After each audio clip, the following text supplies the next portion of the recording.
Good morning, everyone. A big welcome to you from Dover Partners and our esteemed speakers. I'm speaking to you from Brussels today. We have around 200 people registered for this webinar. We're all united in our general interest for public affairs. And I think we're also have something else in common, which is we're all trying to figure out what does AI mean for our jobs? What does it mean for our organizations? And what does it mean for our profession? So happily, we've got two of Europe's leading experts here to give us some insights and their opinions on that subject. And just a few words of introduction about myself. So I'm Mark Dober. I'm currently a headhunter specializing in public affairs recruitment. Once upon a time, I did lead a public affairs firm and even the online tech part of that company, ABCO, and developed software for clients, including Microsoft. But today I'm a headhunter, and my interest in AI actually was piqued about 6 years ago when I was speaking at a recruitment conference, and somebody in the audience who was a senior public affairs person piped up a question and said, "Have you got any advice for interviews with bots?" Which is not a question I was expecting 6 years ago, but I can tell you AI is very much used in recruitment, has been for years. Anyway, that's enough about me. Maybe I'll hand over to Norberto. Could you say a few words of introduction, please? Hi, everyone, and Mark, thank you so much for having me today. My name is Norberto Andrade. I'm a global public policy and regulatory affairs expert. I've been working for quite some time at the intersection of law, policy, and new technologies. I'm currently an adjunct professor at IE Law School in Madrid, and I'm also the director of an executive program on law, policy, and technology. In the past, I've held corporate roles in public policy and privacy at Meta, where I worked as an AI policy director. I also work at Mozilla and Workday. Also wore different hats at the European Commission as a scientific research officer, and started my career back in Portugal, where I'm originally from, where I worked at the regulatory agency for telecommunications. So that's me in a nutshell. Thank you, Norberto. Alberto. Thanks a lot, Mark. Good morning, everyone. So Alberto Felice, I am Policy Director at Digital Europe, which I'm hoping you're all familiar with, one of the big pan-European trade associations. I am responsible for AI, among other things, but also another good number of policy areas, including data policy more broadly, data protection, and consumer policy, all of which clearly have their own fair share of importance when it comes to discussing AI. I've been a lobbyist virtually all my professional life. I've been with Digital Europe 5 years. And before that, I also had in-house experience with Qualcomm at a time when the AI Act was not there yet. And very pleased to have been invited. Thank you, Alberto. So we're going to divide this discussion into 5 parts. There's a lot we could discuss, but let's start with a general discussion about where we're at with artificial intelligence. I mean, reading the news lately, you will have seen people like Geoffrey Hinton, the godfather of AI, talking about the potential for AI to be the end of humanity. We've had Sam Altman touring Europe saying, hang on a second, there's huge opportunities. We could solve some of our global problems like climate change. So there are lots of optimistic and pessimistic views floating around at the moment. And then when we look at the implications for the workforce, I mean, we have reports from Goldman Sachs talking about potentially 300 million jobs being lost in the first wave of AI implementation.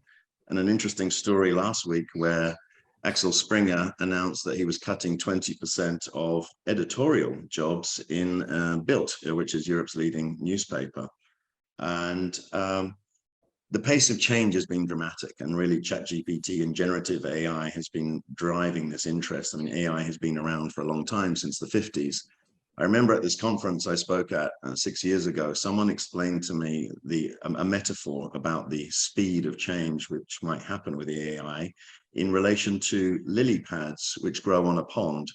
And if you imagine a small pond, it might take 30 days to fill it with lily pads because they double in growth and grow exponentially. And after about 24 days, if you look at a pond, perhaps only 1% of the surface would be covered with lilies. But around day 29, it would be 50% covered in lilies. And then on day 30, the whole pond would be covered in lilies. So I wonder where we're at, because there is a view that we're, perhaps on day 24, day 25, and things may accelerate very quickly from here. So let me turn to our experts. I mean, where are we at with AI? What's going on? What does it mean? Maybe I'll start with you, Norberto. Sure. Don't know exactly which day we are in this lily pad pond of AI, but let me give you some context. And as you also mentioned, AI has been with us for quite a bit of time. In fact, it has a long history going back at least to the Dartmouth workshop in 1956, when it actually emerged as a formal discipline. But it was only more recently, and this was due to important advancements regarding computer processing and data availability, that AI really exploded in terms of concrete applications and having an impact on our daily lives. So AI, as we are all very familiar with, is now ubiquitous. It's really embedded in practically every sector and application that surrounds us. So AI has really transformed every field it enters, and we're talking about healthcare, transportation, farming, all the way to education. AI really powers a lot of the apps that we use every day: online search engines, road navigation apps, content recommendation platforms, social media, you name it, and AI will be there in the background, powering and processing all of these types of apps.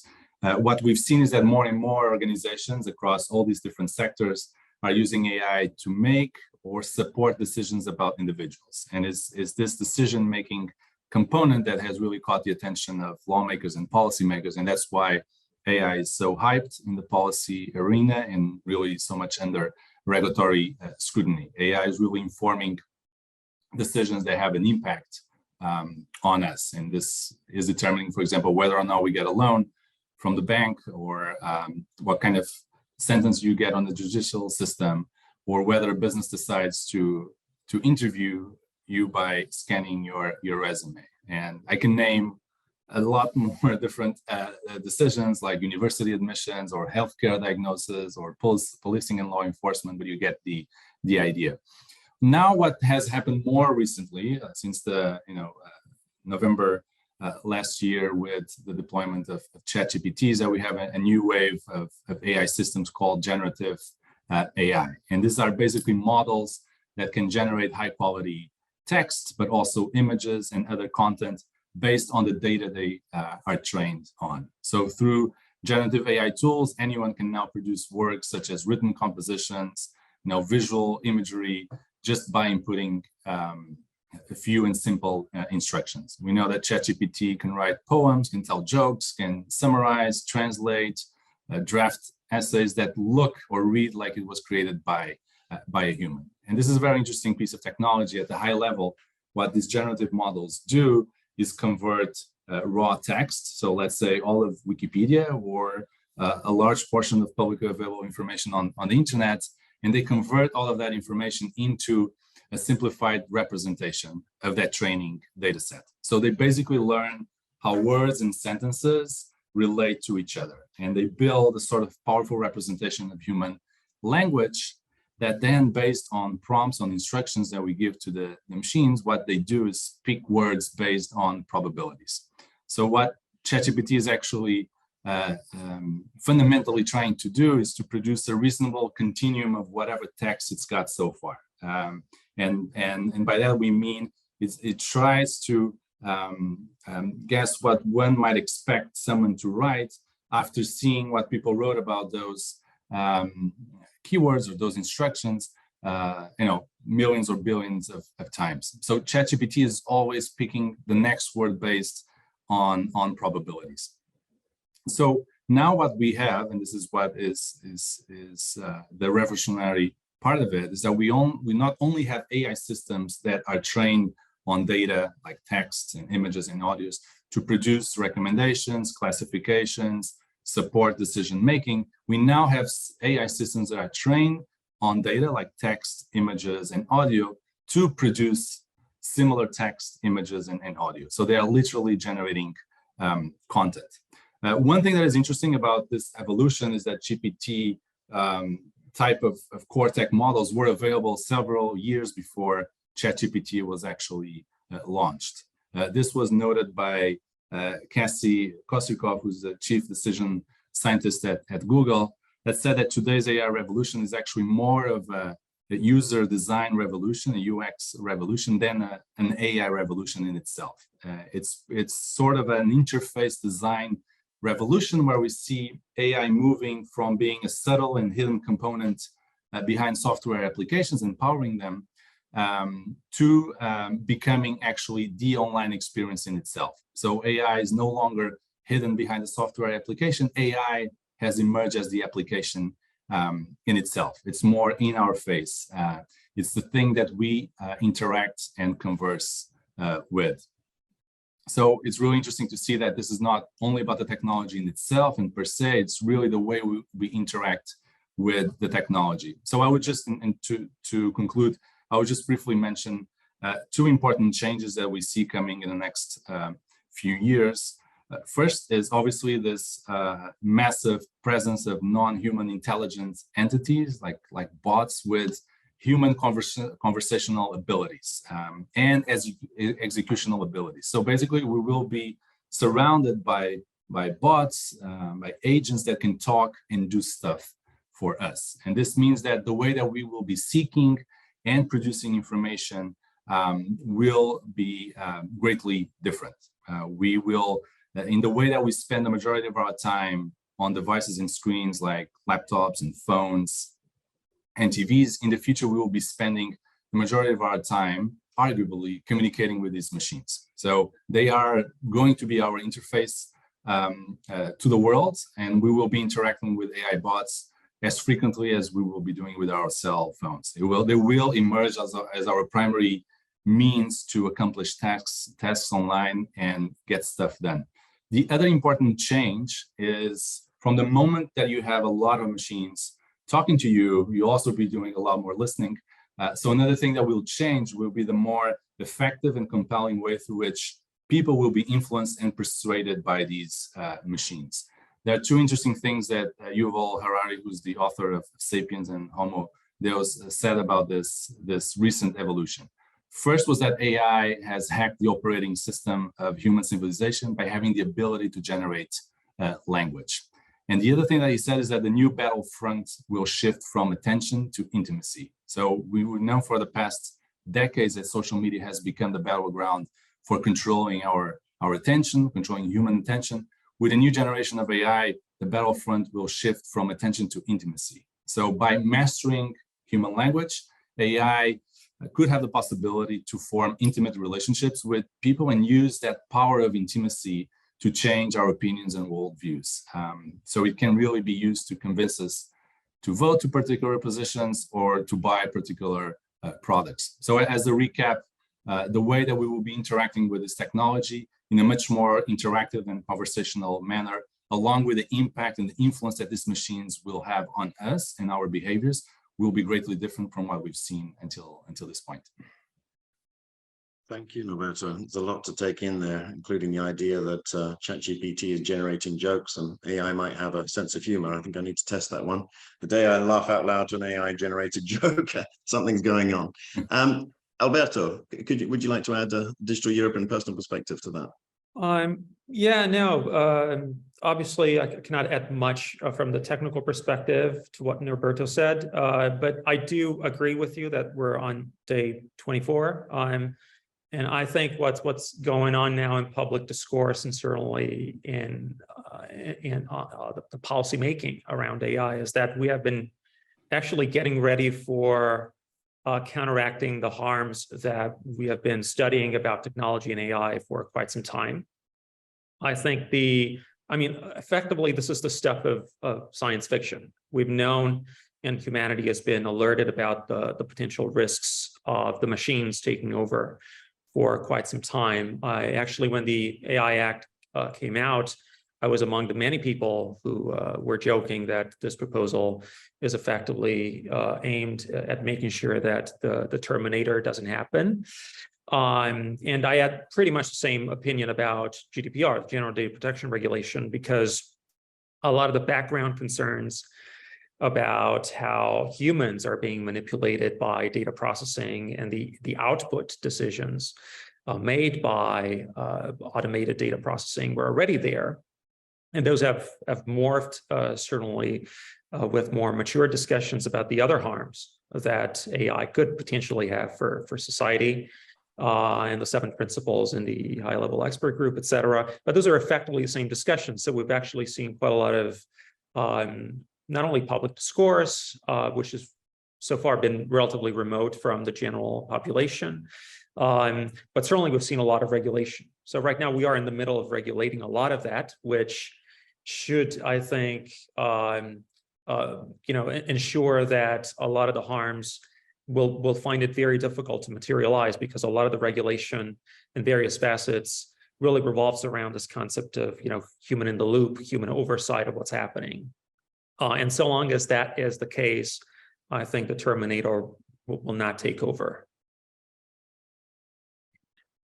That's reassuring. I think they won't be back. So let's shift the conversation a little bit to AI in public affairs, which is the title of this webinar. I have a human assistant, not an AI tool. Anna, do you mind popping up some slides, please?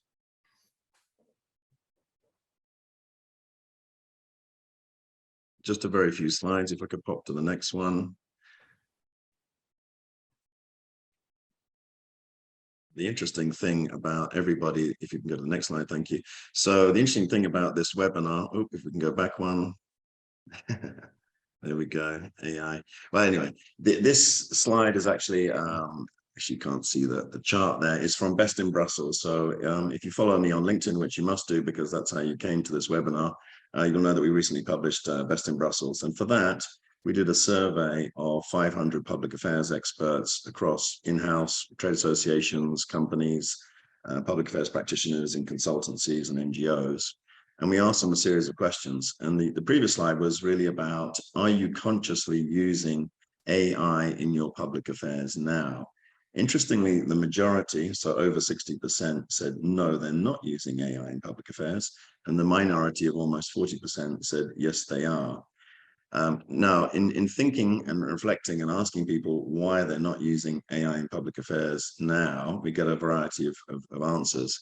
One of them, interestingly, is some major organizations have effectively banned the use of AI in the workplace. And I can think of some very large public affairs firms, for instance, in Brussels, that have taken that decision, while others have decided to implement policies, because obviously there are some risks associated with the use of generative AI. As you will know, for instance, there are potential IP issues, there are potential issues of confidentiality. There was a case where Samsung put some code into ChatGPT, I believe, and it appeared somewhere else. And then there are these so-called hallucinations and mistakes where, frankly, you just get wrong results. So there seems to be different levels of usage in the public affairs profession right now, but I would posit that this technology is going to be so transformative that you better get on the bandwagon soon and start playing with it and understanding how it's going to affect your activities. Because I think if we look at every single activity in public affairs, and this was a question we put to the 500 experts from, if you see on this graph there, at the bottom, we have track new EU regulation and policy in the form of an email. And then on the axis there, we have 0, not effective at all, going up to 4 will replace all or nearly all human effort. I mean, clearly, the view is that AI is going to take over a lot of those mundane tasks of monitoring and intelligence gathering and analysis. Certainly when I started in public affairs, we used to cut out articles, glue them to a piece of paper, and fax them to clients. Thank goodness that activity is no longer the case. And I think, as we've seen with the internet and technology, that's all be technology enhanced, but it still requires human oversight. Interestingly, right now, some of the more savvy public affairs practitioners are using AI to create stakeholder maps, and quite effectively, because they can really measure things like interest and influence. As you go further up that graph, I think the general view is that, we're some way off from AI helping us to communicate directly with policymakers, because at the end of the day, lobbying is still about getting a meeting with the important people, giving them the right information at the right time.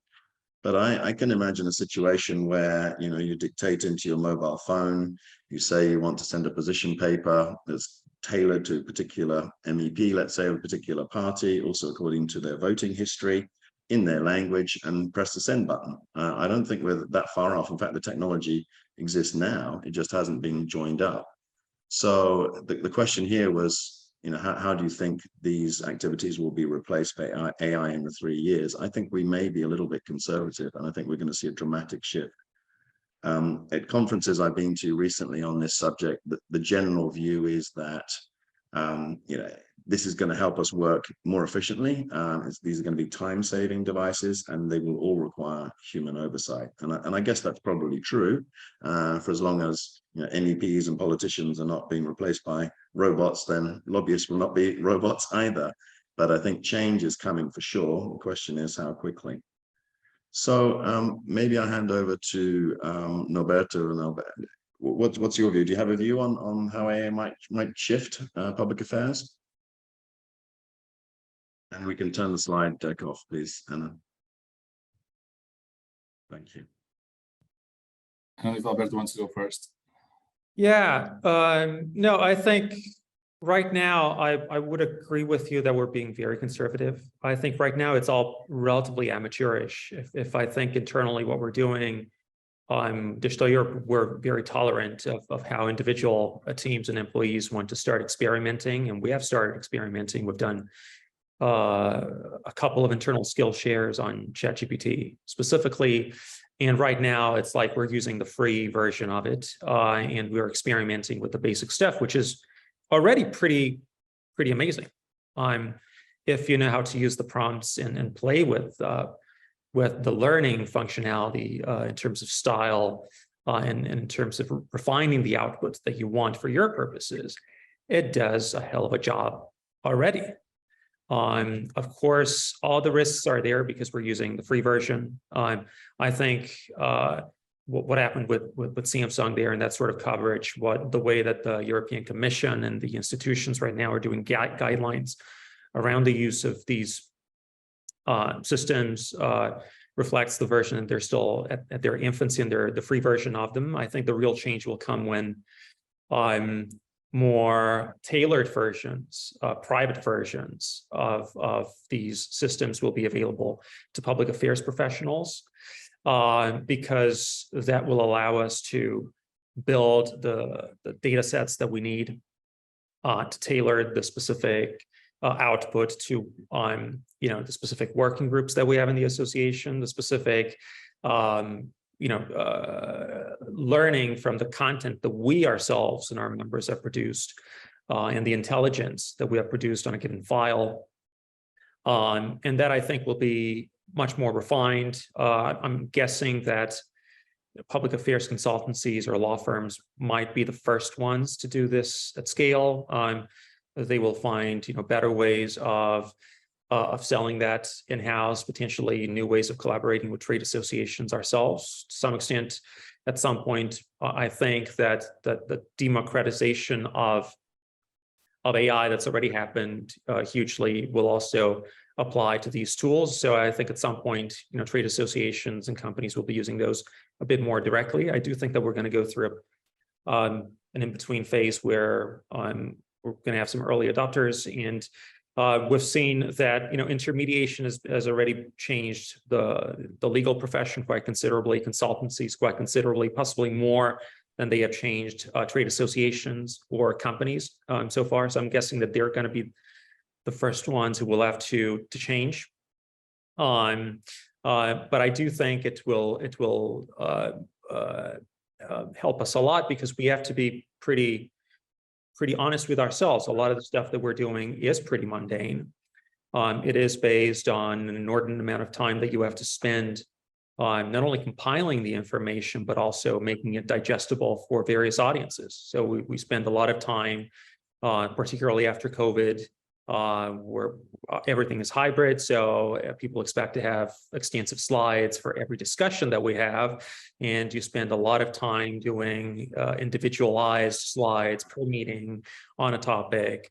You need to still spend a lot of time collating information for the various channels that we have internally. Not to mention, obviously, the external engagement that we have from our comms team and the external facing nature of what we do. I think a lot of that will be simplified considerably, which obviously, hopefully, will mean that we can try to not only have a lot of output, but do the more intelligent, personable things around that output, which obviously will remain. I mean, politicians will still have to be elected. They will need to interact, react, and use AI, but ultimately they will still need to be responsible for what they do, and the personal touch will still be there. So hopefully that's the good side of what will happen here. But I do think, it's not going to take long. I'm still, I'm already using, and I will not admit to what extent, but I'm already using the basic free version quite a lot, and it has had a tremendous impact on my productivity already. Very interesting. Thank you, Alberto. Roberto, would you like to add anything? Yeah, I mean, I fully agree that AI will significantly enhance the work of public affairs professionals. And this will provide, and is already providing, valuable tools and capabilities that will allow us as professionals to streamline processes, to be more effective, to save time, to improve our decision making, to optimize for engagement strategies. So there are a number of areas where AI will definitely be a game changer for public affairs professionals. And you mentioned also, both Alberto and Mark, some of them, but data analysis and insights is one of them. The ability to have AI analyze vast amounts of data from various sources, from news articles to social media platforms to public opinion surveys, will allow us to extract key insights and sentiment analysis and emerging trends from all of this data. We already have some tools that provide AI-generated summaries. We already have other tools that actually provide AI-generated notes of online meetings and next steps and summaries and recaps. There's also a lot of value in terms of media monitoring and analysis, with algorithms that are able to identify relevant new articles, online discussions that will help us stay informed about the public discourse in given topics, and to adjust the communication strategies in real time. Mark, you also mentioned this in a slide, the stakeholder mapping and engagement. AI could also help identifying key stakeholders, understanding their interests, their preferences, to help tailor engagement strategies. So also in terms of policy analysis, AI can assist in monitoring and analyzing legislative text, policy documents, regulatory changes. So there's a lot there that AI can help. Obviously, there's some caveats and nuances that we need to take into account when leveraging these technologies, but I would also advance a couple of recommendations to public affairs professionals in this area. One would be to future-proof your career in the sense of integrating. We've heard also experimenting with generative AI into your work streams, and I think what is hugely important is to learn how to maximize the value of these AI systems in your work. And talking specifically about generative AI, I think one example is the so-called art of prompting, of the instructions that you give to the machines to get the content and the information that you want. There's a whole emerging literature on the techniques and best practices on how to do that. There's even like the emergence of the so-called prompt engineer profession. So I think it's important to devote some time to master those prompting techniques, to invest time in understanding how to ask these machines for what you want. And it's interesting, I've been following a couple of these best practices. One is actually to look at these machines as conversational agents and to actually engage with them as you engage in a conversation. So it's less about the typical Google search based on keywords. It's really about having a conversation with these machines. And one of the best practices that I've seen repeated frequently is to look to engage with the systems, assuming specific roles, or asking those machines to assume specific roles. So imagine that you are kind of an intern and you want to find research on a given topic, or look at generative AI as an idea generator and to help you generate new ideas on given topics, or look at it as an editor to fix and tweak your text, or a critique. You already have a solid argument, but you want to have the machine criticizing it. So there are important roles that you should actually make it explicit in those prompts to get the maximum value of the content that would be produced. Also, being specific on the format and tone of the content that you want to generate is equally important. If you're working on a tweet or a social media post or a blog or a report or an email presentation, whatever it's important to detail that and also be explicit about the tone. Is it firm? Is it professional? Is it casual? Is it descriptive? Is it narrative? So I believe that these systems are already proving to be immensely useful in adapting the tone and style to make it a really versatile tool that they can then help you all cater to various communication needs and to the specific audiences that you are addressing. There are also some specific prompting tools like Creative AI, Prompt List, Trickle that can help you also master those techniques. One specific example of the way that I used in the past generative AI that was immensely useful was in the work that I did back at Meta in terms of programs and campaigns, where one of the things that I always found very interesting and fulfilling to do was to convert complex policy ideas into visual imagery, and how can you convey that easily. And we've worked with a number of creative agencies at creating those, could be infographics, could be short videos, could be just plain images. And we know that it's difficult to translate those ideas, those policy ideas from text to images. But by having now easy access to generative AI, also in terms of images, where you can prompt, for people that are not very gifted at drawing, like myself, this is actually a game changer, where I can actually have a much more effective communication with creative agencies when I can actually show them, through a prompt of what type of image I'm looking for. And that was a good way also to brainstorm with the creative agency of how we wanted some of those ideas to be enshrined into visual assets. So that was a specific example.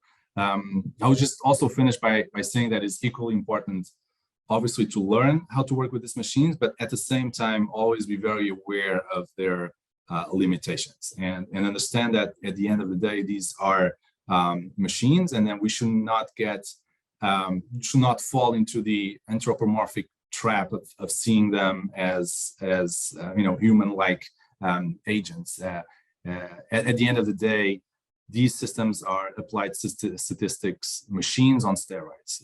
So they do not, their knowledge, if you can call it that way, is not perceptually grounded in the world, in any experience. While our knowledge comes not only from reading text, also comes through perceiving and exploring the world. This type of systems, it's all about statistics around word positioning and how those words relate with one another without actually understanding what they are and what they mean. So generative AI systems really lack the kind of intentions and goals and beliefs that drive human language. So it's very important also to take that into account and recognize the flaws of these systems, either in terms of bias or incorrect information, and understanding also that they are only as good as the inputs that they receive. So a language model that is trained on data that is biased will only reinforce that biased information, even if that was not the instruction or the intention. So it's important to understand the ethical implications of using the systems and how to ensure transparency, privacy, and accountability, and always keeping an eye in terms of oversight, human agents that we should be vis-a-vis the work and the outputs of these type of machines. Thank you. Well, you heard it here first. So Alberto explained how if you get involved with AI now, you can have enormous productivity gains. I've seen that too. And Alberto said, if you want to future-proof your career, you better get involved with AI now. Let's turn our attention to the regulatory framework. And obviously, there's a lot of noise about the EU AI Act. And Alberto, you could probably write a book on that subject, given your involvement with the Act. What's happening there? What does it mean for people on the call and the organizations they represent? Meaning, some of them are tech-focused organizations, and many of them are not. And also, what's the general direction of AI regulation? I mean, things are going on in the States. UK was talking about the lighter regulatory touch. I imagine China's going in a completely different direction. Give us your brief overview, please. Yeah. Okay. So just to give you a size of the interest around AI, Digital Europe is a big trade association. It's very diverse. The big expansion that we've had in the past few years has been around non-traditional ICT companies. So we've had a number of sectors that have come into the association, from manufacturing to healthcare, financial services, and the like. Most of the interest has been driven by the new AI and data proposals from the Commission. The AI and data working group that we have by now is by far the largest that we have. And there is a clear sense that everybody is certainly at least monitoring and have direct interest in monitoring the evolution of these proposals, but most people will be directly affected by the proposals themselves, and that's why they see the value of discussing these things from a pure digital perspective, if you will. The AI Act, by far, we did a survey last year across all the membership of the files that we're working on, and it tops the list of interest from members from across the membership by far. Why is that? Well, first of all, the AI Act was the first big tech proposal that this commission put on the table. It has a long history also from the previous commission with stakeholder involvement, and it was the first big announcement. And it's a very interesting one. In a sense, it's something that's completely unexplored because it tries to look at the machines and look at very big topics, safety, fundamental rights, and probably because we all think of machines, it has decided to do so with a very specific type of regulatory framework, which is called very boringly the new legislative framework, even though it's like 20 or so years old. So it's a misnomer. Which is the way that traditionally in Europe we have regulated physical products. There's this idea that AI should be thought of in terms of safety, just the way that we think of a fridge. We don't want a fridge to electrocute people, and by the same token, we don't want AI to cause irreparable harm. And therefore, the type of technical and legal framework that we have that we should have in place to avert these dangers should be largely the same. Why is that? Because the CE marking framework, as it's known, you're all familiar with the CE mark, which is not China exports, but it's the European conformity symbol that you can see on all your appliances. Is very famous. It reassures people that the device that they're using is safe. And this is based on a relatively complex web of technical standards, which so far have had to focus on physical product characteristics. So it's very easy to measure radiation levels and the like. And because people trust it, I think the inclination from the commission after years of discussions was to try that for AI as well. The problem being that this system deals with very complex forms of human interactions with technologies. And so it's supposed to cover not only physical safety and health, which is what this legal framework traditionally does, but it's also supposed to look at fundamental rights and the broader discussions about the future of democracy, the future of humanity.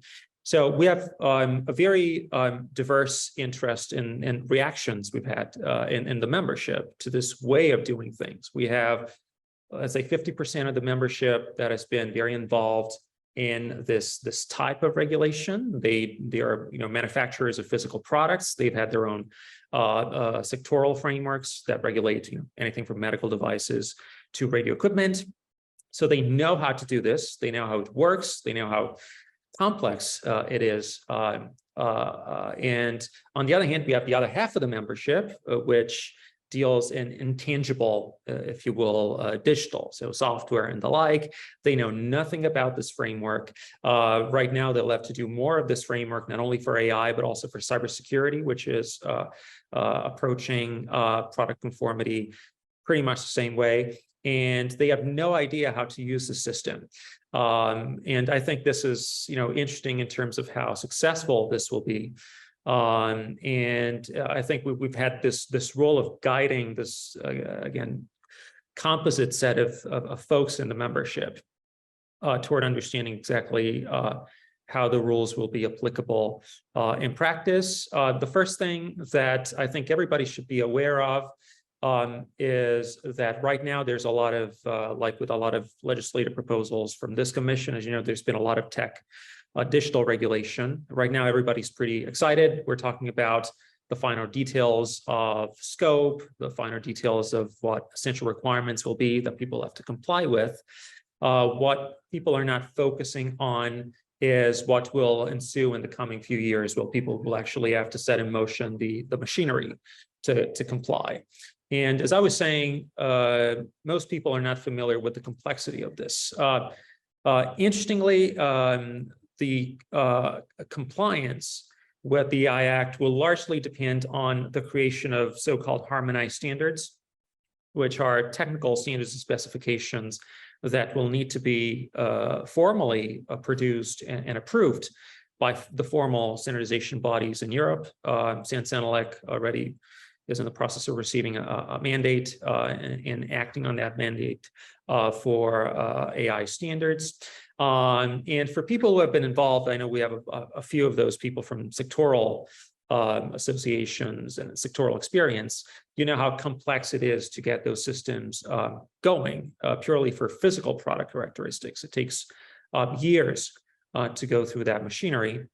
And we're looking at a system at a compliance timeline of anything between 24 years, which is the 24 months, sorry, which is what the commission proposed and what is still in the parliament version, and 36 months, which is what the council, the member states are proposing. So you can imagine that 30 months after the law is published, you're going to have to comply.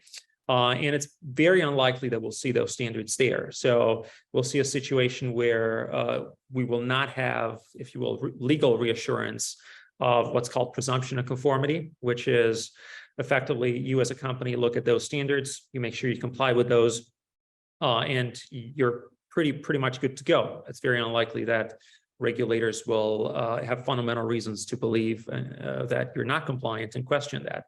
We're going to be in a situation where there's going to be a lot more anxiety, if you will, similar to what happened with GDPR, if you will. People are going to have to sort of scramble to figure out their own internal technical and organizational measures that they'll have to document and show how exactly that proves that they're compliant.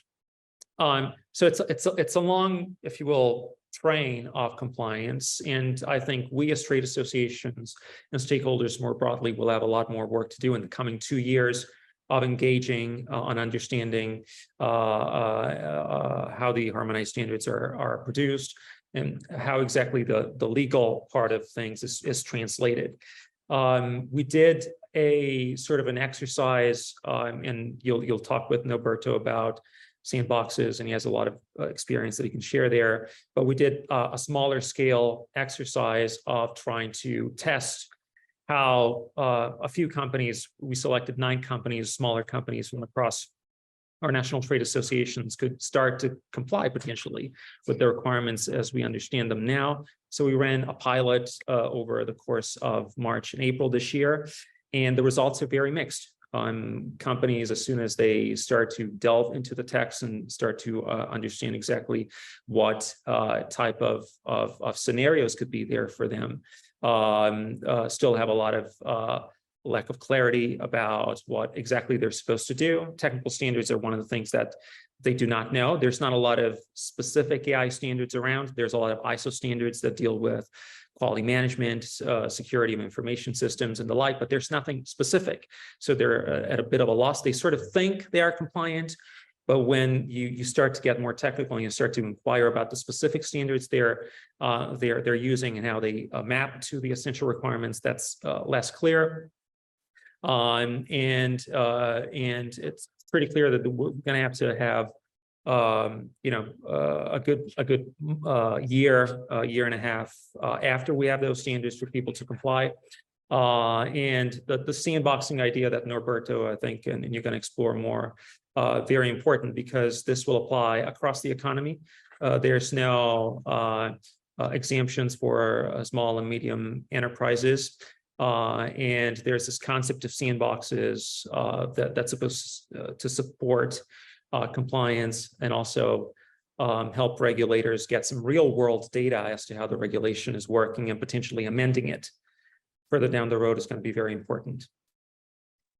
Thank you, Alberto. So we've got about 15 minutes left. We've got two topics we'd like to discuss: sandboxes and AI in policy making, how it's affecting the other side of policy makers and how they act. And then hopefully we've got time for one or two questions. So Norberto, what are regulatory sandboxes, and what do they mean for the audience on this call, please? Sure. So I'll try to be brief, because I could talk a lot about this. I'll take this question in the broader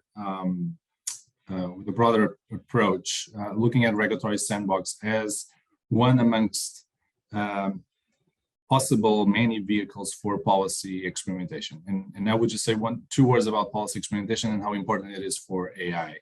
Basically, we all know that AI is emerging as an area of intense lawmaking activity, and there are very uncertainties regarding this type of regulatory debate, questions around what sort of regulatory approaches should we follow, how does a new regulatory framework coexists and interplays with existing normative frameworks, how will this be enforced, complied with, and that's only on the regulatory side. If we look at the technology in itself, there's also additional challenges that add to this uncertainty.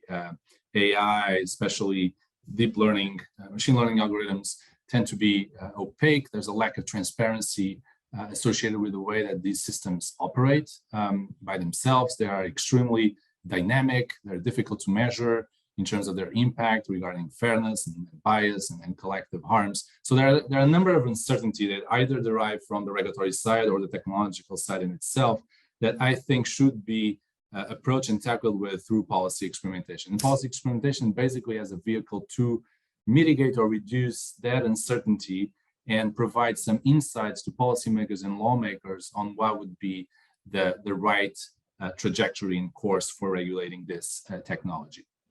So I believe that policy experimentation can be a very effective approach and a tool for the public affairs function, that as it will enable public policy professionals to meaningfully and credibly contribute to this type of legislative or more generally norm-making debate. So here we have this important vehicle of regulatory sandboxes. There's a specific provision on the EU Act regarding this instrument, but there are others. So I would like to answer your question, Mark, by looking side by side to another important policy experimentation instrument, that is the policy prototyping, which was something that I did back at Meta through a program called Open Loop. So both regulatory sandboxes and policy prototypings, they belong, let's say, to the broader experimental governance family. They are sort of cousins, but they do different things and operate in different contexts. So regulatory sandboxes tend to operate in the context of existing legislation and are driven by regulatory authorities. So they allow for the testing of technological innovations under a regulator's oversight. Traditionally, they have been very much used in the fintech industry to experiment with less stringent financial regulatory frameworks to better accommodate new business models coming from fintech startups. Policy prototyping, they operate in a different context. They actually operate in the absence of existing legislation and can be driven by the private sector. And they allow for regulatory experimentation when envisaging or contemplating a new regulatory framework. So this is not about merely updating an existing one, it's really thinking how a new regulatory framework should be shaped and enshrined. So what we did with this idea, with this concept, was to establish a program and a consortium that we called Open Loop to develop this policy prototyping methodology. And we did this in various parts of the world, and specifically in the EU with the EU Act, where similarly to the exercise that Alberto mentioned with their work on regulatory sandboxes, we actually tested some regulatory requirements pertaining to the EU Act to understand how clear they were for the norm addressees, how operational, what kind of unintended costs they would have, how burdensome they would be, and this without a prior agenda of finding the flaws, because part of this exercise is also understanding what works well and what is good to go and should be kept in that way. So finding what works is as important as finding out what doesn't work. But what we wanted basically to do with this program, with this policy prototyping methodology, is to test how this technology should be governed in real world conditions. So we worked with over 50 startups in Europe to test a number of specific regulatory requirements by asking them to simulate the compliance exercise to apply the regulatory framework to their own specific tech development processes and their internal modus operandi that they use to build and deploy machine learning and AI systems. And I found that this program was met with at least curiosity from a number of stakeholders, and with some of them with active participation. Across European Commission, European Parliament, national governments, we were very successful in getting a very strong consortium of stakeholders in helping gather the empirical data that we needed to then provide some specific recommendations in reports that we've published. So we've looked at requirements regarding risk assessment, transparency, disclosures. We also looked at the provision on regulatory sandboxes and understanding how appealing they are already or they're not to startups and small medium enterprises to actually engage in this type of exercises directly with regulators. And we also looked at the taxonomy of actors. So we've actually tested a different taxonomy for AI actors in the EU Act to understand if that would better reflect the complexity and granularity of the AI value chain and ecosystem, and if there are some changes that we would propose in that regard. So I believe that in this, as a kind of concluding message for the public affairs profession, I think there is an untapped potential on policy experimentation as a vehicle through which to engage and collaborate meaningfully with lawmakers, with regulators, and sandboxes are definitely an important vehicle, but there are also many others. Thank you, Norberto.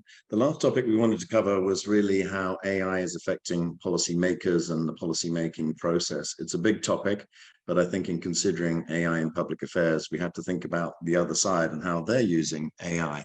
And I've talked to a few politicians recently, specifically a few MEPs who are involved with the EU AI Act that Alberto was describing, less about the regulation itself, but how they're using AI in their jobs and how they see it evolving in the coming years. I got an interesting answer from a younger MEP under 40 who said most MEPs, for instance, just don't get it because they're too old, which is an interesting perspective. But he also thought that we have some concerns over the use of AI because it may make social media posts and the polarized politics that we've seen in the last few years really on steroids. So I think that's something to watch, particularly in the lead up to European elections next year. The other point that I heard was that it may well speed up the decision-making process. I mean, right now we have quite an antiquated sort of consultation procedure where the Commission, for instance, will publish something. It will wait for a certain time period to collect responses. Some Commission officials will wade through that, try and make sense of hundreds of submissions, try and pick out some key themes, put back another consultation paper. And the whole process can take months and years, whereas, of course, AI could dramatically speed up that process. So I think this is an area where we have to watch this space.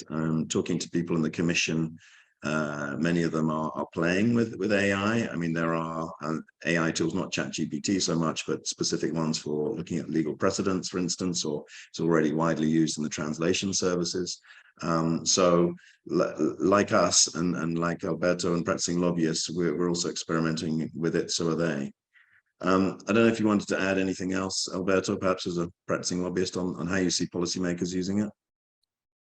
Yeah, no, I think we're, as we said, at the infancy of policymakers themselves using it. I think there's certainly a lot of potential, and that probably applies to businesses and trade associations themselves, in using AI to generate more evidence-based types of output. If you think about the whole better regulation cycle that you sort of described, it's flawed in many ways. And AI could really improve that considerably. There's a dearth of real substantiated evidence that proposals are based on, and I think we want to see more of that. I'm not sure that I necessarily want to see an acceleration of discussions about proposals. If anything, we've seen already that acceleration for many proposals. We've seen proposals adopted. We just finished the Data Act only a year and a half. 2 days ago finished. The trilogues were finished just a year and a half after the proposal was put on the table. So I think to go back to the personal element, more evidence, but still let's take the time to discuss those things. And most of the discussions do focus on elections. So on the rules applicable, for example, to political advertising. There are many rules that will be applicable to social media. Digital Services Act will effectively police what sort of disinformation can happen on social media by politicians and others. But there's a lot of focus on elections. There's a separate legislative proposal that looks specifically at advertising for elections. Obviously, there's a lot that can happen in between. So our day-to-day jobs, unless you're Italian like me, where Italy has elections fairly often, but elections only happen every 5 years. There's a lot in between where I think there's going to have to be a lot of internal soul searching by the institutions themselves to provide more clarity and rules as to how they go about and use those things. Because obviously we're all going to use more AI for our social media campaigns, our public engagement, and there is a risk that this will not necessarily improve the quality of public discourse, but it may simply generate more noise. So I think we all need to be more disciplined, and it would help tremendously if policymakers themselves started and led by example, so that we all behave in response to that. Thank you. So that's the 5 topics we want to discuss, and I'm now looking at the Q&A box. We've got a few minutes left. There seem to be quite a few questions about tools. I will send around to everyone that participated in this webinar our latest little research report, which actually lists out some, like Jasper for content creation, Otter AI for voice transcripts, EU Matrix, and others. So I've certainly used those to some effect beyond ChatGPT. I don't know, Alberto and Alberto, any particular tools that you might recommend? I mean, there are many of them. A lot of them, some of these tools actually leverage through APIs, ChatGPT. But there are other generative AI models for text, like BART from Google. There's ones that are under beta testing, like Claude from Anthropic. I just read, was it yesterday, that DeepMind is coming with revolutionary, also large language model called Gemini. Will come soon. Bing as a search engine also leverages generative AI capabilities. There are also open source models like from Hugging Face. So there's a plethora of them, and I think it's interesting to test them and experiment and see how people actually see how they provide value to their work. But there's a lot out there. Yeah, no, and I think the examples that you have in the report that you're going to circulate are all very very, very useful. As for me, I mean, I'm still relatively conservative there. So I do tend to, I want to figure out how the basic element of ChatGPT and the text part of it, how I can work with that. I find that I've been using a lot of the guidelines that Norberto went through in terms of using the prompts wisely. And that tends to work very well. I use AI less in terms of digesting information so far. I really use it still in terms of output and trying to simplify, again, the mundane tasks. I cannot, mention the amount of emails, press releases, and other things that just the basic tools have done. But other parts of our trade association, so comms in particular, I've been experimenting a lot more with the visual side of things, video editing side of things. Those have been around probably longer, and they'll continue to do so.